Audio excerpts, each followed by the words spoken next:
പ്രിയ ശ്രോതാക്കളെ, history of the സയൻസിന്റെ 220-ാം അധ്യായത്തിലേക്ക് ഏവർക്കും സ്വാഗതം. വിശുദ്ധ ഫ്രാൻസിസ് അസീസിക്ക് ശേഷം ഈ ആഴ്ച വിശുദ്ധ ഒലിവർ പ്ലാങ്കറ്റിനെ കുറിച്ചാണ്. 1625 നവംബർ 1 അയർലൻഡിലെ ലീത്ത് പ്രവിശ്യയിലുള്ള ഓൾഡ് കാസ്റ്റിൽ പട്ടണത്തിനടുത്തുള്ള ലോഫ്രൂവിലെ ഒരു ആംഗ്ലോ നോർമൻ കുടുംബത്തിൽ വിശുദ്ധ ഒലിവർ പ്ലാങ്കറ്റ് ജനിച്ചു. 1647 വിശുദ്ധൻ പൗരോഹിത്യ പഠനത്തിനായി റോമിലെ ഐറിഷ് കോളേജിൽ ചേരുകയും 1654 പൗരോഹിത്യ പട്ടം സ്വീകരിക്കുകയും ചെയ്തു. 1649 ഒലിവർ ക്രോംവെൽ അയർലൻഡ് ആക്രമിച്ചതോടെ അയർലൻഡിൽ കത്തോലിക്കക്കെതിരായ അടിച്ചമർത്തലുകളും കൂട്ടക്കൊലകൾക്കും ആരംഭമായി. 1650 ക്രോംവെൽ അയർലൻഡ് വിട്ടെങ്കിലും അദ്ദേഹത്തിന്റെ ആക്രമണം കത്തോലിക്കക്കാർക്കെതിരായി നിരവധി നിയമങ്ങൾ നിർമ്മിക്കപ്പെടുന്നതിനിടയാക്കി.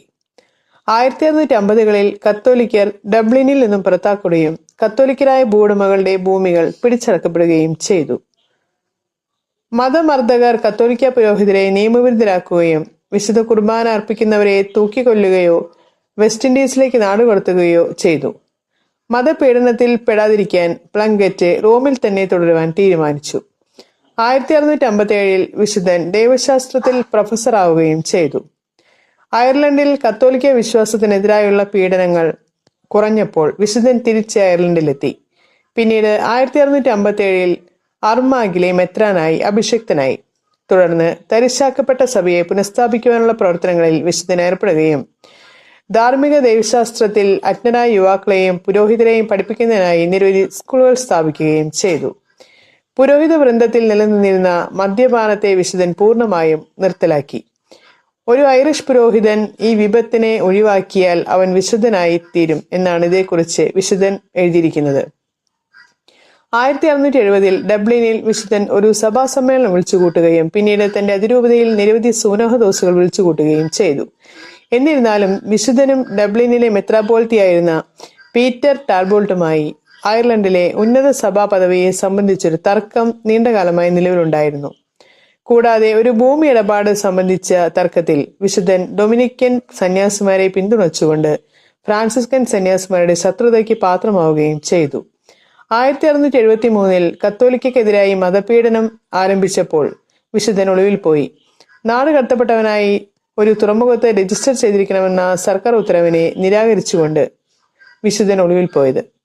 1678 ടൈറ്റസ് ഓട്ടസിനാൽ ഇംഗ്ലണ്ടിൽ കെട്ടിച്ചമയ്ക്കപ്പെട്ട പോപ്പിഷ് പ്ലോട്ട് എന്നറിയപ്പെടുന്ന കത്തോലിക്കക്കെതിരായുള്ള ഗൂഢാലോചന കത്തോലിക്കർക്കെതിരെ നീക്കങ്ങളെ ഒന്നുകൂടി ഉത്തേജിപ്പിച്ചു. അതേ തുടർന്ന് മെത്രാപ്പൊലിത്ത അറസ്റ്റിലാവുകയും ഒലിവർ പ്ലങ്കറ്റ് വീണ്ടും ഒളിവിൽ പോവുകയും ചെയ്തു. വിശുദ്ധൻ ഫ്രഞ്ചുകാർക്ക് ആക്രമിക്കാൻ വേണ്ട പദ്ധതി ഒരുക്കിയെന്നാണ് ലണ്ടനിലെ പ്രിവി കൗൺസിൽ തെറ്റിദ്ധരിക്കപ്പെട്ടിരുന്നത്. 1679 ഡിസംബറിൽ പ്ലങ്കറ്റിനെ ഡബ്ലിൻ കൊട്ടാരത്തിൽ തടവിലാക്കി. അവിടെ വെച്ച് വിശുദ്ധൻ മരണാസന്നനായി ടാൽബോട്ടിന് വേണ്ട അന്ത്യകൂദാശ നൽകുകയുണ്ടായി. തുടർന്ന് വിശുദ്ധനെ ലണ്ടനിലേക്ക് കൊണ്ടുവരികയും 1681 ജൂണിൽ വിശുദ്ധനെ കുറ്റക്കാരനായി കണ്ടെത്തുകയും ചെയ്തു. വിശുദ്ധനോട് വിദ്വേഷമുണ്ടായിരുന്ന സന്യാസിമാരാണ് വിശുദ്ധനെതിരെയുള്ള രാജ്യദ്രോഹ കുറ്റത്തിന് വേണ്ട കള്ളസാക്ഷി നൽകിയത്. 1681 ജൂലൈ 1 ടൈബേണിൽ വെച്ച് വിശുദ്ധനെ തൂക്കിലേറ്റി കൊലപ്പെടുത്തിയതോടെ വിശുദ്ധ പ്ലങ്കറ്റ് ഇംഗ്ലണ്ടിലെ അവസാനത്തെ കത്തോലിക്ക രക്തസാക്ഷി എന്ന പദവിക്ക് അർഹനായി.